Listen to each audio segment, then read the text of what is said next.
नहीं दोस्तों, आज हम लोग पढ़ेंगे तारे का अंत कैसे होता है और जन्म कैसे होता है।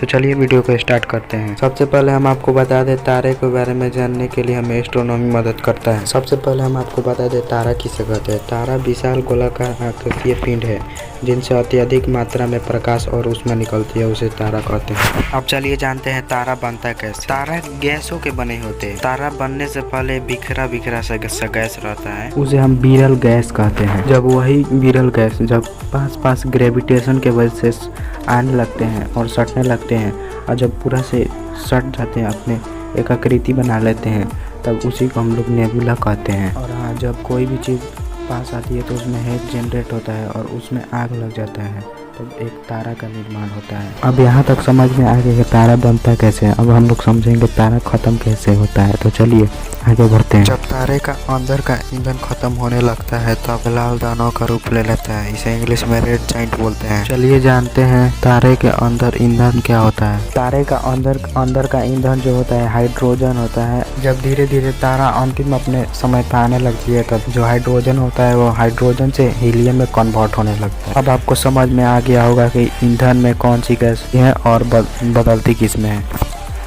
इसका आंसर एक बार और बता देता हूँ। ईंधन में कौन सी गैस होती है तो हाइड्रोजन, बदलती किस में है तो हीलियम में बदलती है। यहाँ पर और एक क्वेश्चन पूछ देगा कि किस प्रक्रिया द्वारा हाइड्रोजन हीलियम में बदलती है, तो इसका आंसर हो जाएगा संलयन द्वारा। यहाँ पर और एक क्वेश्चन बन रहा है, हाइड्रोजन हीलियम में किस प्रक्रिया में दिखाई देता है, यानी किस तरह दिखाई देता है, तो इसका आंसर होगा प्लाज्मा। यानी कि प्लाज्मा जैसे कि आपके नाकों में से जो निकलता है वो प्लाज्मा अवस्था में होता है। आपके ब्लड प्लाज्मा अवस्था में होते हैं। इतना समझ में आ गया।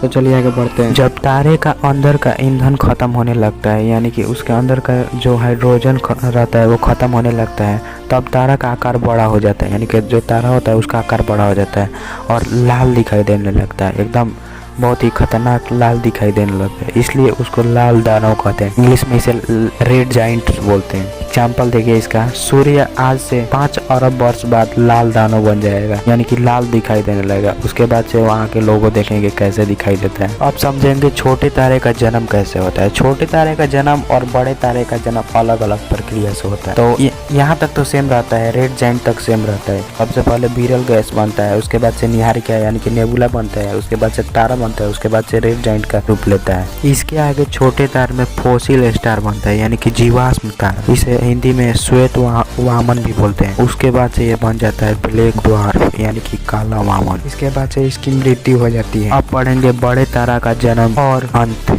कैसे होता है। सबसे पहले एक बात समझ लीजिए, और किसी के साथ कंपेयर करना पड़ेगा तो एक आदमी चाहिए ना, तो उसी तरह इन दोनों के साथ कंपेयर करने के लिए किसे कंपेयर किया जाता है तो सूर्य से कंपेयर किया जाता है। अब समझ में आया। कोई भी तारा सूर्य से 1.44 गुना छोटा रहेगा तो उसे छोटा तारा कहेंगे, और उससे बड़ा रहेगा तो उसे बड़ा तारा कहेंगे। अब चलिए समझते हैं बड़े तारे का जन्म कैसे होता है और अंत कैसे होता है। तो सबसे पहले तो विरल गैस में रहता है और वो इकट्ठा होता है, नेबुला होता है, और घर्षण के कारण उसमें एक जगह सटन के रहने के वजह से वहाँ पे आग लग जाता है, यानी कि वहीं पे स्टार का निर्माण होता है। उसके बाद से वहाँ पे हाइड्रोजन ख़त्म होने लगता है तो रेड जाइंट का निर्माण होता है। इसके बाद से वो बनता है सुपरनोवा।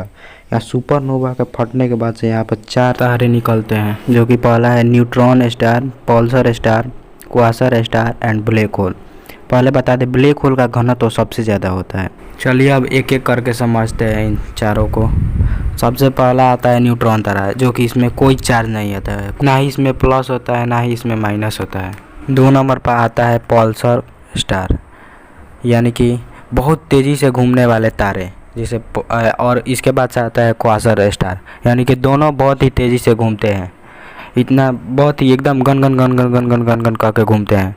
उसके बाद से आता है ब्लैक होल। इसका आकार बहुत छोटा होता है लेकिन इसका घनापन बहुत बढ़ जाता है, यानी कि डेंसिटी इसका बहुत ही बढ़ जाता है। कभी कभी एग्जाम में पूछता है कि सुपरनोवा के फटने के बाद से ये चारों बनते हैं, यानी कि न्यूट्रॉन स्टार, पल्सर स्टार और क्वासर स्टार और ब्लैक होल, तो नहीं, इसमें चारों नहीं बनते हैं। जब सबसे ज़्यादा बड़ा होता है, यानी सबसे ज़्यादा बड़ा होगा तो न्यूट्रॉन स्टार बनता है, उसके बाद से उससे छोटा होगा तो पल्सर और क्वासर स्टार बनते हैं, और सबसे छोटा रहेगा तो ब्लैक होल बनते हैं। इतना समझ में आ गया तो दोस्तों वीडियो को लाइक करें और चैनल को सब्सक्राइब करें। इस वीडियो का नोट्स मैं डिस्क्रिप्शन में दे दूँगा, आप वहाँ से ले लेंगे, और इसका जीके भी। मिलते हैं अगले वीडियो में, तब तक के लिए जय हिंद।